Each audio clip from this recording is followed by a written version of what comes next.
Captain Jake Morrison stared at the massive viewing screen of the USS Horizon as strange lights danced across the starfield ahead.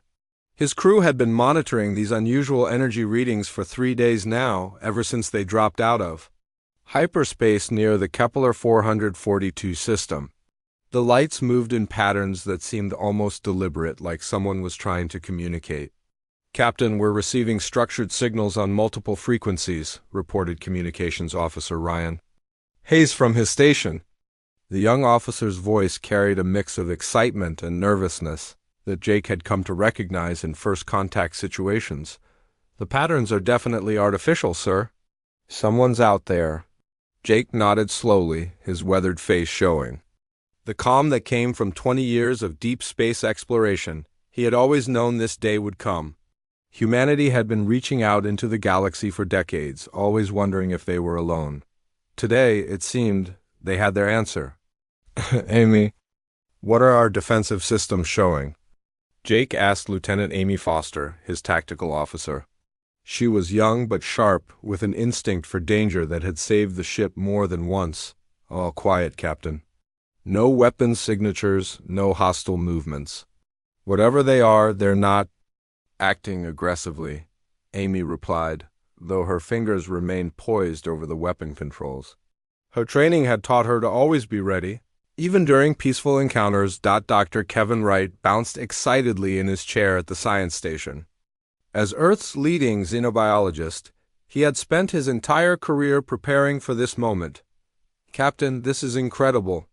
The signal complexity suggests advanced intelligence, possibly even more advanced than our own systems."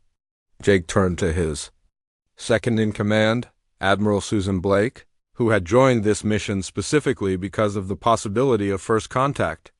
She was Earth's most experienced diplomat, and her presence on the USS Horizon showed just how seriously the government took this expedition. "Admiral, your recommendations?" Jake asked quietly. Susan studied the displays for a long moment before responding. "We follow protocol. Open channel, universal greeting, and see what happens. But keep our shields ready, just in case." The next few hours passed in a blur of careful communications. The alien signals gradually shifted from random patterns to what seemed like attempts at language. Ryan worked tirelessly with the ship's translation computers, slowly building a basic understanding of the alien communication system. Finally, a clear message came through. "Greetings, space travelers. We are the Zephyrians. We come in peace and wish to meet you." The bridge fell silent as the weight of the moment settled on everyone. Humanity was no longer alone in the universe.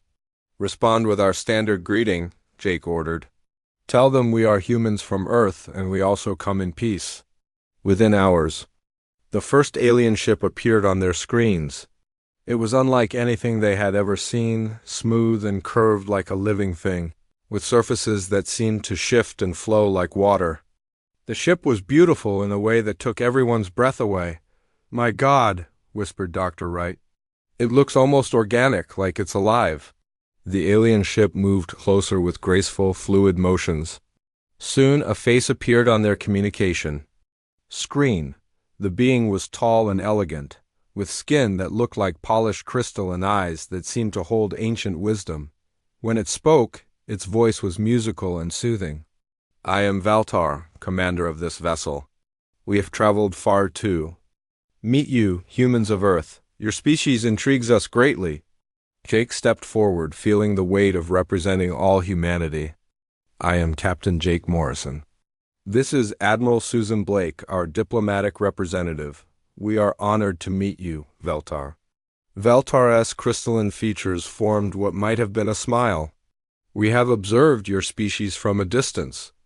Your technology is fascinating. We would very much like to learn more about your achievements." Admiral Blake moved to the communication console. "We would be happy to share information about our culture and technology. Perhaps we could arrange a meeting between our peoples?" "That would be most welcome," Valtar replied. "We have much to discuss. Our empire has encountered many species in our travels, but none quite like humans. Your innovations are remarkable." Over the following days, the two ships remained in close formation while cultural exchanges began. The Zephyrians seemed genuinely interested in everything about human society, but Jake noticed they paid particular attention to technical discussions. Whenever Dr. Wright explained human fusion reactors or quantum communication systems, the aliens listened with intense focus. "They're very curious about our technology," Amy observed during a quiet moment on the bridge. "More curious than about our art or culture?" Jake had noticed the same thing. "What's your assessment, Lieutenant?" "I'm not sure, sir." They ask very specific questions about our defensive systems, our manufacturing processes, our energy production. It could be innocent scientific curiosity, or... She trailed off, not wanting to voice her concerns. "Or it could be something else," Jake finished. "Keep monitoring their ship. Any changes in their behavior, I want to know immediately." The formal meeting was arranged for the following day. Admiral Blake would lead a small team aboard the Zephyrian vessel, while Veltar would visit the USS Horizon. Both sides agreed to the exchange as a gesture of trust and friendship. When Veltar arrived aboard the USS Horizon, he was accompanied by several other Zephyrians. They moved with the same fluid grace as their ship, and their crystalline skin seemed to shimmer in the ship's lighting. They showed polite interest in the human crew and asked many questions about the ship's systems. "Your fusion reactors are particularly impressive," one of the Zephyrians commented to Dr. Wright. "Could you show us how they achieve such efficient energy conversion?" Dr. Wright, delighted to share his knowledge, began explaining the technical details. The aliens listened carefully, occasionally asking for clarification on specific points. Jake watched the exchange with growing unease. Their questions were too precise, too focused on military applications. Meanwhile, Admiral Blake's team reported similar experiences from the Zephyrian ship. The aliens were friendly and welcoming, but they seemed most interested in discussing human technology and capabilities. They asked detailed questions about Earth's defenses, the size of the human fleet, and the industrial capacity of the colonies. That evening, after the aliens had returned to their ship, Jake called a meeting with his senior staff. The excitement of first contact was beginning to fade, replaced by a growing sense of caution. "Something doesn't feel right," Amy said immediately. "Their questions are too specific. They're not asking about our technology out of curiosity, they're studying us." Ryan nodded in agreement. "I've been monitoring their communications while they thought we couldn't understand them. They're not just talking to us, they're talking to someone else. Someone they call the Empire." Dr. Wright looked confused. "But they've been so friendly, they're obviously an advanced civilization. Why would they want to study our technology if they're more advanced than us?" Jake had been thinking the same thing. Maybe they're not more advanced. Maybe they're just different. "Amy, can you analyze their ship's capabilities without alerting them?" "Already on it, Captain." "Their ship is impressive, but it's not necessarily superior to ours. It's just different, like they developed along completely different lines." The next morning brought disturbing news. Ryan had been working all night to decode more of the Zephyrian communications. His face was pale when he approached Jake's quarters. "Captain, you need to see this. I've translated part of their internal communications. They're not just studying us, they're evaluating us. As targets." Jake felt his blood run cold. "Show me." The translated communications were fragmented but clear enough. The Zephyrians were discussing human weaknesses, the effectiveness of human weapons, and the best strategies for what they called integration. They spoke of other species they had encountered, species that had been absorbed into their empire. "They're not explorers," Jake realized. "They're conquerors. They've done this before." The peaceful first contact that had seemed like humanity's greatest achievement was turning into something much darker. The Zephyrians had not come to make friends, they had come to evaluate whether humanity was worth conquering, or if they should simply be eliminated. Jake knew he had to act quickly. Earth needed to know what they were really dealing with. The friendly aliens with their beautiful ship and musical voices were not the peaceful neighbors humanity had hoped for. They were something far more dangerous, an empire that had perfected the art of conquest by pretending to be friends. The demonstration the Zephyrians were about to receive would not be the one they expected. The emergency transmission from the USS Horizon reached Earth Defense Command just as the morning shift was beginning. Defense Minister Carl Thompson was drinking his first cup of coffee when the priority alert flashed across his screen. Within minutes, the entire command center was buzzing with activity as officers rushed to decode the message from Captain Morrison. "Sir, you need to see this immediately," said Communications Director Ellen Price, her face pale as she handed him the decoded report. "The Zephyrians are not what they seem." Carl read the message twice before the full impact hit him. The friendly aliens who had made first contact were actually scouts for a conquering empire. They had been studying human technology and defenses, preparing for invasion. The news sent shockwaves through the entire defense establishment. General Lisa Rodriguez arrived at the command center within an hour, her uniform still wrinkled from her hasty departure. She had been Earth's top military strategist for 15 years, but nothing had prepared her for this situation. "What's our current defensive status?" she asked immediately. "All colonies are on high alert," reported Colonel Danny Price from the tactical station.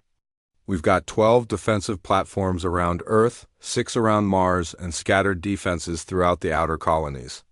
It's not enough if they come in force." The situation became worse when long-range sensors detected massive energy signatures approaching from deep space. The Zephyrian fleet was coming, and it was bigger than anyone had imagined. Intelligence Officer Pete Davis coordinated with observatories across the system to track the approaching vessels. "We count at least 50 ships, sir," Pete reported to General Rodriguez. "They're moving in formation, military style. These aren't exploration vessels, they're warships." President Helen Carter arrived at the command center just as the first Zephyrian ships dropped out of hyperspace near the outer colonies.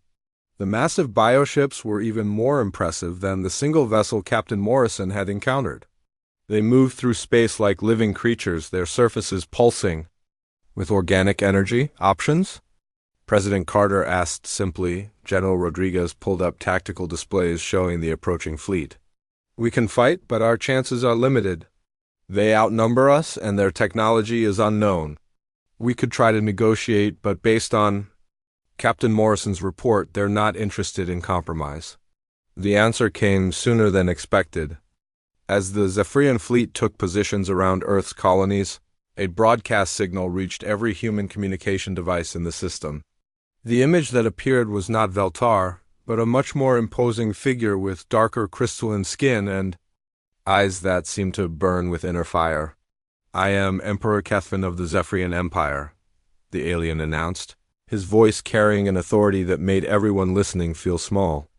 "Your species has been evaluated and found suitable for integration into our empire. You will surrender all technological knowledge and submit to our rule within 72 hours. The Emperor's image showed star charts with dozens of systems, marked in red. "As you can see, your empire is not the first we have encountered. 23 species have joined our great civilization. Some joined willingly and now serve useful purposes. Others chose resistance and no longer exist." Carl Thompson felt sick as he watched the display. Each red marker represented an entire civilization that had been conquered or destroyed. The Zephyrians had been doing this for a long time, and they were very good at it. "Your technology is primitive but shows potential," Emperor Kethvan continued.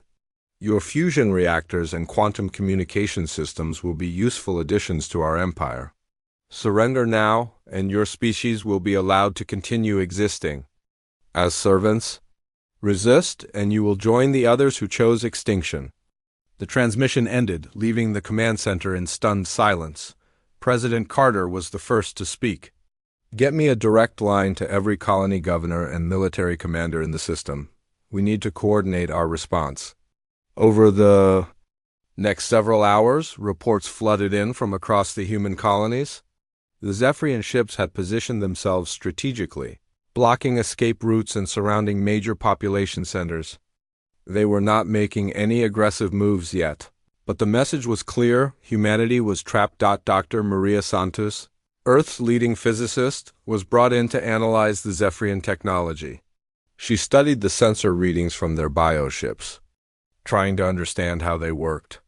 "This is incredible," she muttered as she worked. "Their ships are actually alive, in a way. They use biological processes to generate energy and control their systems." "Can we fight them?" General Rodriguez asked. "I don't know yet," Maria replied honestly. "Their technology is so different from ours that it's hard to predict how they'll react to our weapons, but there might be weaknesses we can exploit." The demonstration of Zephyrian power came 12 hours later. The mining station Series 7, home to 3,000 miners and their families, was chosen as an example. The Zephyrian ship that approached it was smaller than the main battle vessels, but what it did was terrifying. A beam of green energy struck the station's hull, and the metal began to dissolve. The tough titanium steel alloy that could withstand asteroid impacts melted like ice in the sun. Within minutes, the entire station was gone, along with everyone inside. The Zephyrian weapon had literally eaten through the structure, leaving nothing behind but scattered debris. "They're not just destroying us," whispered Engineer Tracy Bell as she watched the tactical display. "They're dissolving us. Our ships, our stations, everything just melts away." The attack on Series 7 sent panic through the colonies. Refugee ships began fleeing toward Earth, crowding the space lanes as families abandoned their homes in terror. The Zephyrian fleet made no move to stop them. They wanted the humans to see what resistance would cost. Intelligence. Officer Pete Davis worked frantically to gather information about the Zephyrian Empire. Using captured communication fragments and historical databases, he began to piece together their pattern of conquest. "They'd been doing this for over 200 years, he reported. "Always the same method. Make contact, study the target. Species, then demand surrender." "What happened to the species that surrendered?" President Carter asked. Pete's expression was grim. "They become slave labor. The Zephyrians use them for mining, construction, and manufacturing." "The conquered species are kept alive but never allowed to develop their own technology or culture. They exist only to serve the Empire." Dr. Wright, who had been so excited about First Contact, now worked to understand the Zephyrian psychology. "They see other species as resources to be harvested," he explained. "They don't hate us or want to destroy us for emotional reasons. We're just another planet to be strip-mined, except they're mining our knowledge and labor instead of metals." As the deadline approached, President Carter faced the most difficult decision in human history. The Zephyrian Empire had conquered 23 other species using the same tactics. They had overwhelming military superiority and weapons that could dissolve human ships in seconds. Resistance seemed hopeless. "Madam President," General Rodriguez said during an emergency cabinet meeting, "we have to consider the possibility that surrender might be the only way to preserve human life. If we fight and lose, they'll exterminate us completely. And if we surrender, we become slaves forever," Carl Thompson replied. "Our children will grow up in chains, never knowing freedom. Is that really better than extinction?" The debate continued through the night, but President Carter knew the choice was ultimately hers. She stood at the window of the command center, looking out at Earth's blue skies and wondering if future generations would ever see them again. Dr. Santos approached her with a tablet full of research data. "Madam President, I think I've found something. The Zephyrian biotechnology has a weakness. Their ships are vulnerable to specific electromagnetic frequencies. If we can generate the right kind of pulse, we might be able to disrupt their systems. Can we build weapons based on this discovery?" President Carter asked. "Maybe, but it would take time, and we'd need to test the theory. Zephyrians don't know we've discovered this weakness. They think we're too primitive to understand their technology." President Carter made her decision. "We fight. Not because we're sure we can win, but because slavery is not an option. If we're going to die, we die as free humans." The word went out to every human colony and ship in the system. Humanity would not surrender to the Zephyrian Empire. They would show these alien conquerors what humans could do when their freedom was threatened. The Zephyrians had wanted to study human technology. They were about to get a demonstration they would never forget. The decision to fight changed everything in the human colonies.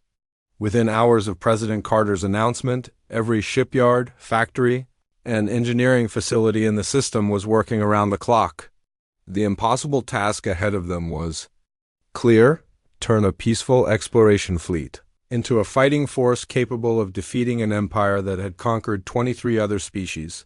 Colonel Danny Price stood in the main hangar of the Luna shipyards, watching hundreds of workers swarm over civilian vessels like mining ships and cargo haulers. "We're trying to turn fishing boats into warships," he muttered to engineer Tracy Bell, who was directing the modification of a massive ore transport. "Then we better make them the most dangerous fishing boats in the galaxy," Tracy replied her, hands already dirty from installing weapon mounts on the transport's hull. She had been working for 18 hours straight, but her eyes were bright with determination. "These Zephyrians think they know what human technology can do. They're about to learn they were wrong." Dr. Maria Santos had set up a temporary laboratory in the shipyard's main workshop. Her research into Zephyrian biotechnology had revealed something remarkable. Their entire civilization depended on controlled biological processes that could be disrupted by electromagnetic pulses. The problem was creating weapons powerful enough to affect their massive ships. "The key is frequency modulation," Maria explained to a group of engineers gathered around her workbench. "Their bioships use electrical impulses to control their organic systems. If we can generate the right electromagnetic pulse, we can scramble those signals and cause their ships to malfunction." Tracy picked up one of the prototype devices Maria had built. It looked like a modified missile warhead surrounded by copper coils and electronic components. "How do we know this will work?" "We don't," Maria admitted. "But we captured some biomaterial from the Zephyrian ship when they visited the USS Horizon. When I expose it to this frequency, it breaks down completely. The organic components just fall apart." The work was dangerous. 3 prototype weapons had already exploded during testing, killing 2 technicians and injuring 5 others. But the teams kept working, driven by the knowledge that failure meant slavery or death for the entire human species. Commander Alex Turner was coordinating a different kind of resistance. His job was to make contact with the species that had already been conquered by the Zephyrians. Using quantum communication arrays, he was trying to reach the enslaved worlds and organize a galaxy-wide rebellion. "This is Commander Turner of Earth Defense," he transmitted on multiple frequencies. "We know you're out there. We know you're enslaved. We're going to fight the Zephyrians, and we want your help." The first response came from a species called the Kalari, who had been conquered 15 years earlier. Their message was brief but filled with desperate hope. "We have been waiting for someone like you. The Zephyrians are not as strong as they appear. We can help, but you must succeed. If you fail, they will destroy us all." More responses followed from other enslaved species. The Torvani, who had been conquered 30 years ago, sent detailed information about Zephyrian command structures. The Nexari provided intelligence about their fleet movements and weak points. Each conquered species had been secretly hoping for someone to break the cycle of Zephyrian dominance. "They're all afraid," Alex reported to General Rodriguez. "But they're also angry. The Zephyrians have been using them as slave labor for decades.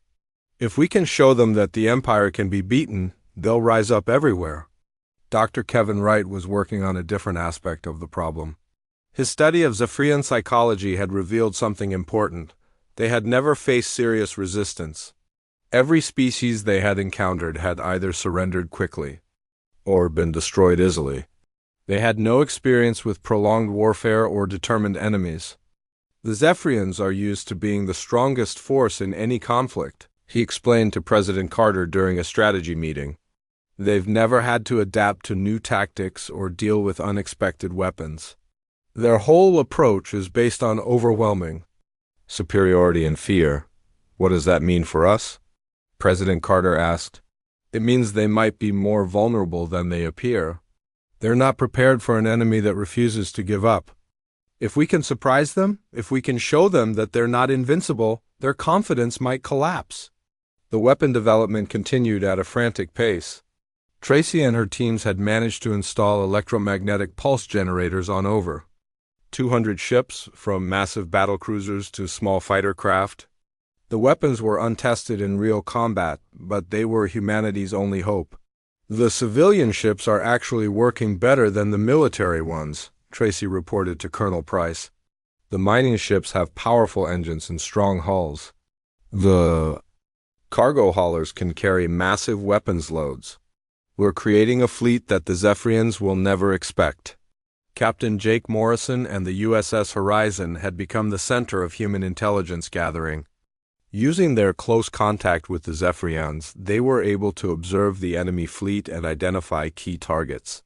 Amy Foster had been analyzing their formations and looking for weaknesses.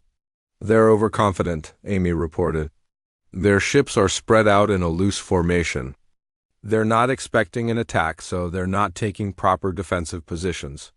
If we hit them hard and fast, we might be able to cause serious damage before they can respond."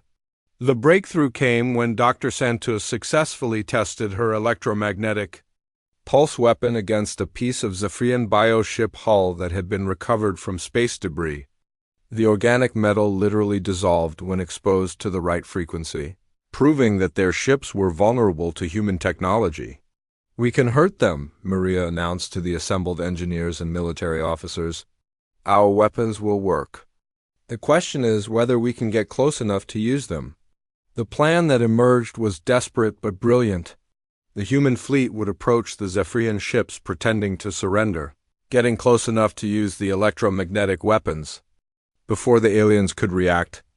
It was a one-shot strategy. If it failed, humanity would have no second chance. "We're going to have to sell this performance," General Rodriguez explained to the fleet commanders. "The Zephyrians have to believe we're really surrendering until we're close enough to strike.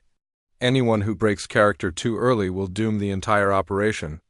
The psychological warfare component was equally important. Dr. Wright had developed a plan to broadcast messages to the Zephyrian fleet that would play on their inexperience with real combat. The goal was to make them overconfident and careless.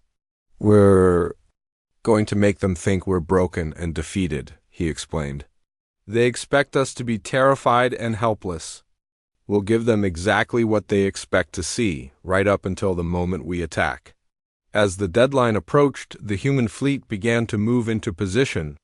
Hundreds of ships, from mighty battlecruisers to converted mining vessels, prepared for the most important battle in human history. The electromagnetic weapons were armed and ready, but everyone knew the odds were still against them. "Remember," President Carter broadcast to the entire fleet, "we're not just fighting for ourselves. We're fighting for every species the Zephyrians have enslaved. We're fighting for the right to exist as free beings. Today we show the galaxy that humanity will never bow to tyrants." The Zephyrian fleet waited in perfect formation, their bioships pulsing with organic energy. Emperor Kethvan expected another easy victory, another species to add to his collection of conquered worlds. He had no idea that the humans were about to demonstrate exactly what their technology could do when driven by desperation and the refusal to surrender. The stage was set for a confrontation that would change the balance of power in the galaxy. The Zephyrians wanted human technology, and they were about to receive the most devastating demonstration of human ingenuity ever witnessed. The empire that had conquered 23 species was about to face an enemy unlike any they had encountered before, humans who would rather die fighting than live as slaves. The human fleet moved slowly toward the Zephyrian ships, their engines running at minimal power to appear defeated and broken. Captain Jake Morrison stood on the bridge of the USS Horizon, watching the alien bioships grow larger on his screen. His crew was tense but ready, their hands hovering over weapon controls that the Zephyrians thought didn't exist. "Remember, we're surrendering," Jake said quietly to his officers. "Look defeated, look scared. Let them think they've already won."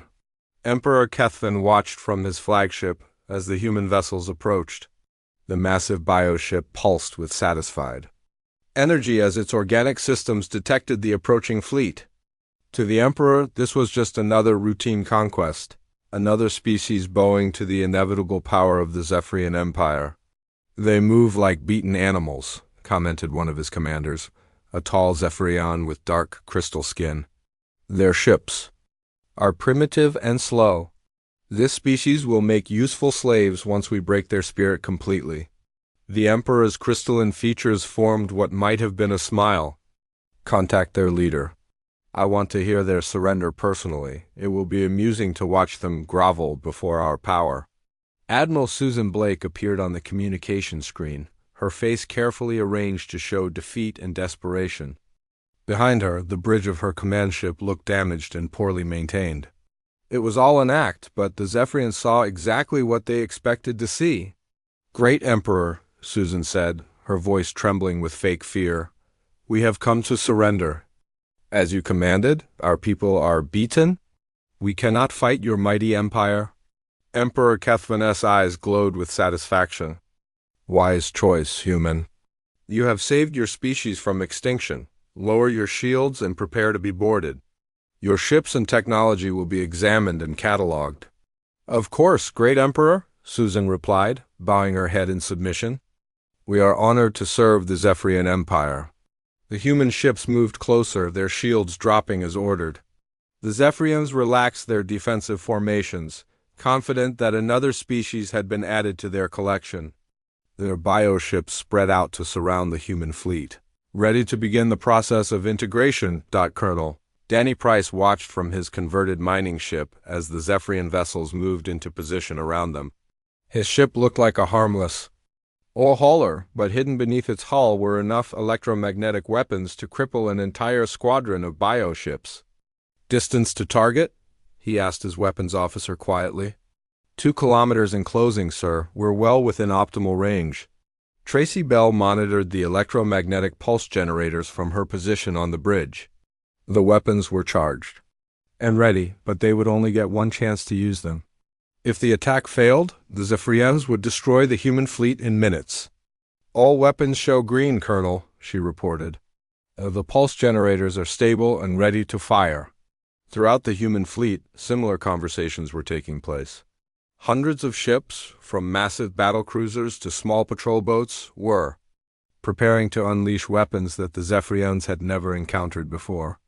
The electromagnetic pulse technology was humanity's secret advantage, and they were about to demonstrate its power. Dr. Maria Santos sat in her laboratory aboard the command ship, monitoring the bioships through her instruments, the Zephyrian. Vessels were beautiful but alien, their organic hulls pulsing with the electrical patterns that controlled their systems.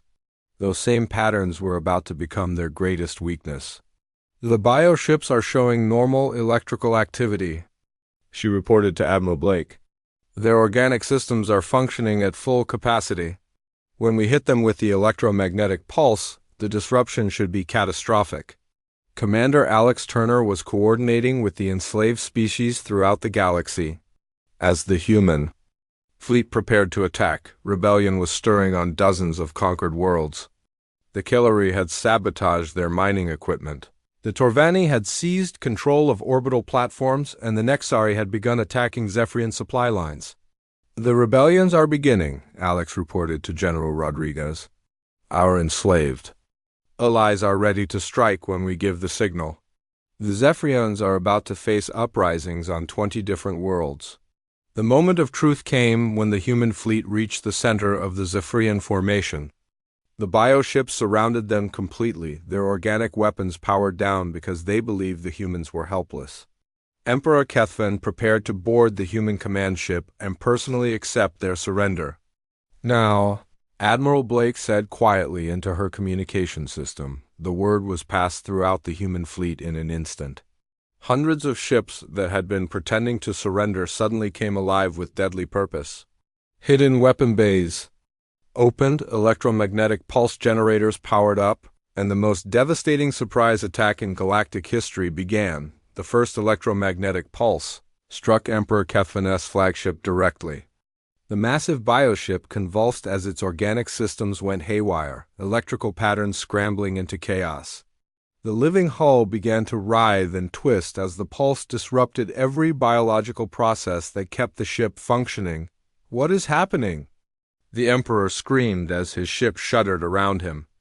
The organic walls were changing color, shifting from healthy green to sickly yellow as the electromagnetic interference destroyed their cellular structure. Similar scenes were playing out across the Zephyrian fleet.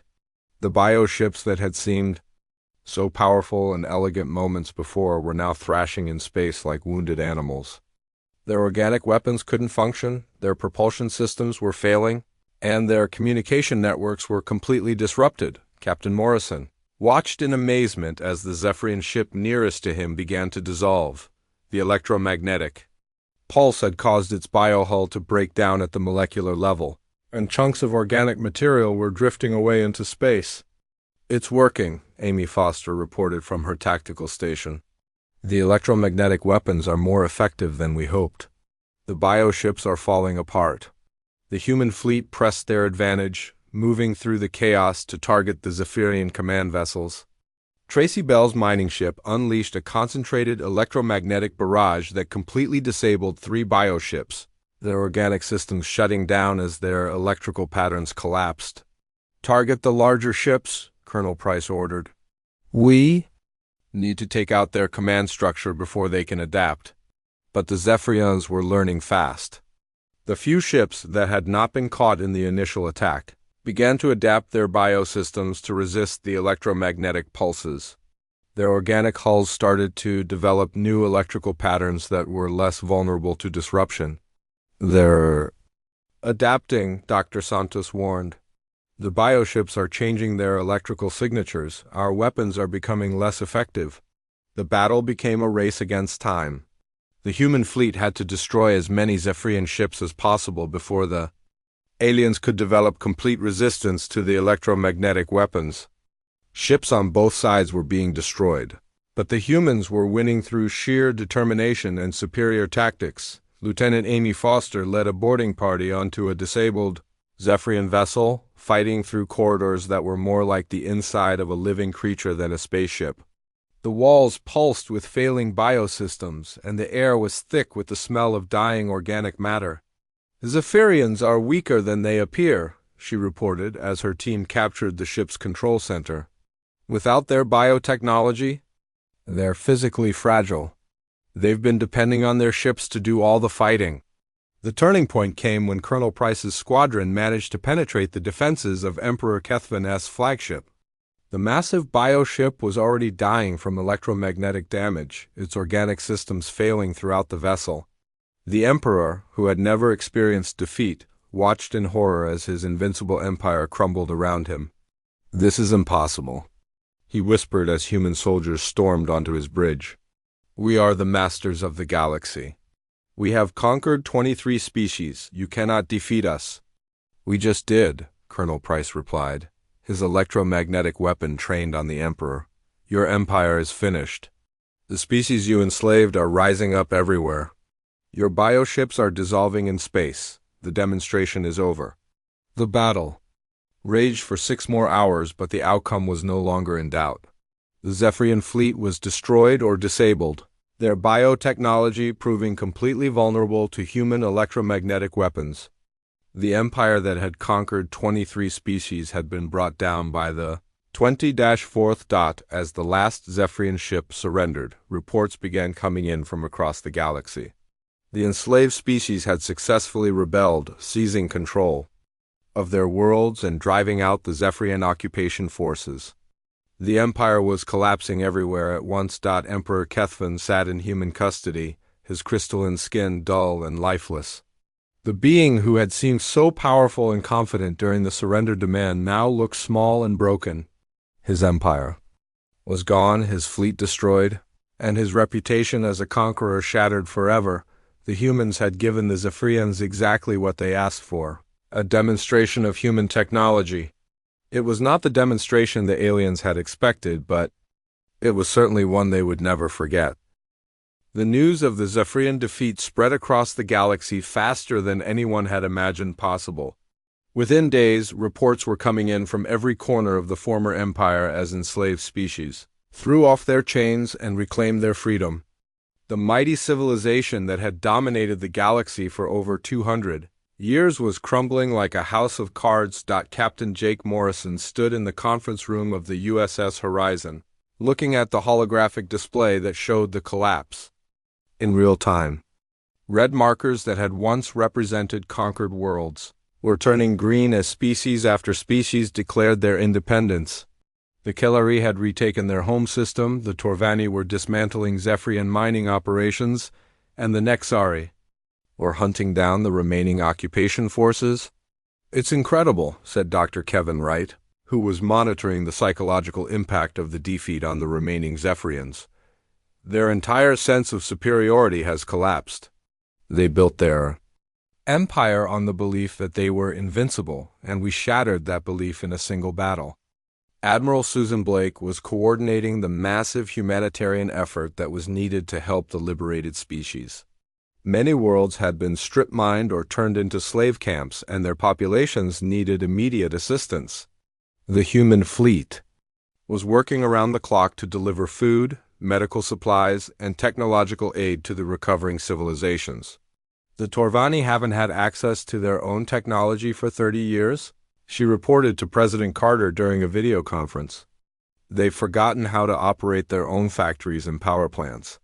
We're having to teach them how to use equipment that their grandparents built." The situation was similar on dozens of worlds. The Zephyrians had deliberately kept their slaves ignorant and dependent, preventing them from maintaining their own technology or developing new innovations. The result was that entire civilizations had to be rebuilt from scratch. Dr. Maria Santos had become the galaxy's leading expert on Zephyrian biotechnology, and she was working with teams of liberated scientists to understand how the organic systems worked. The goal was not to copy the technology, but to help the former slaves protect themselves if any Zephyrians tried to return. "The bioships are actually quite brilliant," she explained to a group of Kellari engineers. "The organic systems can repair themselves and adapt to new situations. The problem is that they're completely vulnerable to electromagnetic interference. Once you know that weakness, they're easy to defeat." The electromagnetic pulse technology that had won the war was being shared freely with all the liberated species. President Carter had made it clear that humanity would not repeat the Zephyrian mistake of hoarding technology for conquest.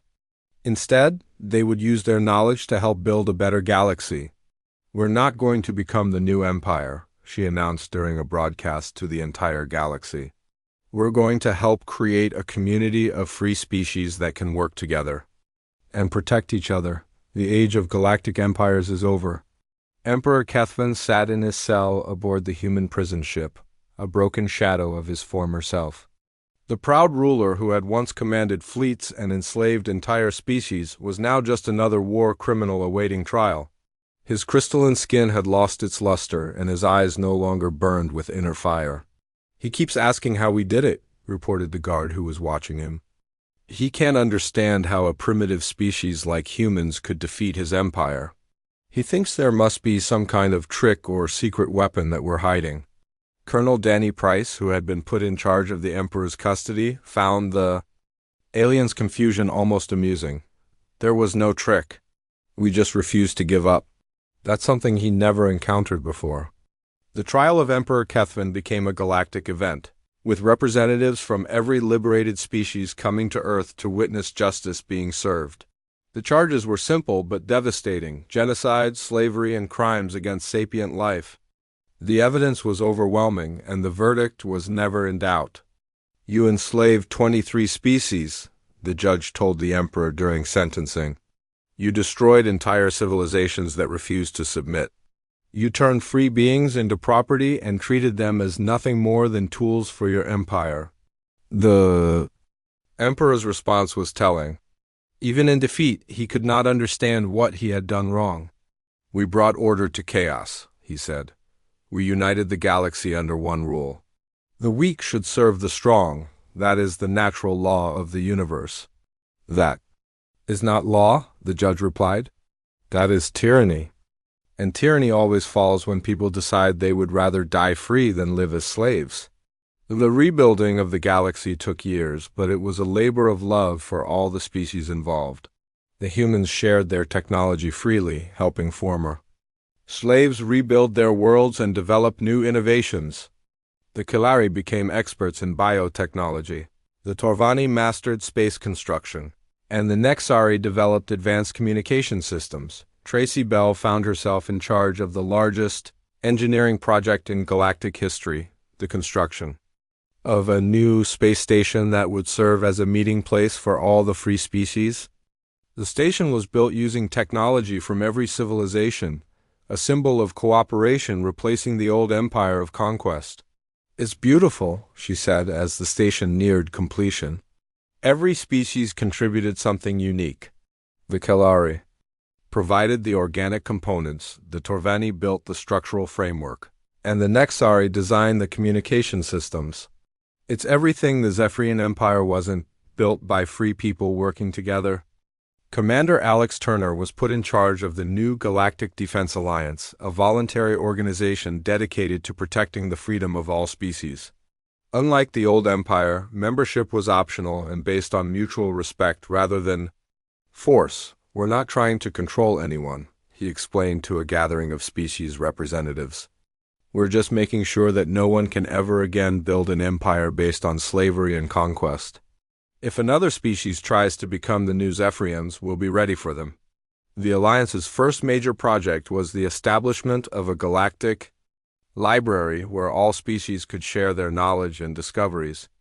The library was the opposite of the Zephyrian approach. Instead of hoarding technology for conquest, the free species would pool their knowledge for the benefit of everyone. Dr. Wright studied the psychological impact of the liberation on the former slaves. "They're not just grateful," he reported. "They're inspired. For the first time in generations, they believe that the future can be better than the past. That's something the Zephyrians never understood. Hope is more powerful than fear." The irony of the situation was not lost on anyone. The Zephyrians had come to Earth demanding human technology, confident that their superior civilization would easily dominate the primitive humans. Instead, they had received a demonstration of human ingenuity that destroyed their empire and freed the galaxy. They got exactly what they asked for. President Carter observed during the dedication ceremony for the new Galactic Council. "They wanted our technology, and we gave them a complete demonstration of what human innovation could accomplish. They just didn't expect it to be pointed at them." The galaxy was now a very different place. Instead of one empire ruling through fear and force, there were dozens of free species working together by choice. Trade routes that had once carried tribute to Zephyrian worlds now carried goods and ideas between equal partners. Scientific research that had once been restricted to military applications was now shared openly for the benefit of all. The humans had not become the new rulers of the galaxy. They had become its liberators. The species that had once been slaves were now friends and allies, working together to build a future that no single empire could have achieved alone. The story of the Zephyrian defeat became a legend that was told throughout the galaxy. It was a reminder that freedom could never be permanently destroyed, that tyranny would always eventually face those who refused to bow down. The empire that had seemed invincible had been brought low by the simple human belief that death was preferable to slavery. In the end, the Zephyrians had received exactly what they had demanded, a live demonstration of human technology. They had learned too late that the most dangerous human innovation was not any weapon or machine, but the stubborn refusal to surrender their freedom to anyone. No matter how powerful they claimed to be, the galaxy was free, and it would stay free as long as people remembered the lesson of the Zephyrian War, that those who would be masters must eventually face those who choose to remain free.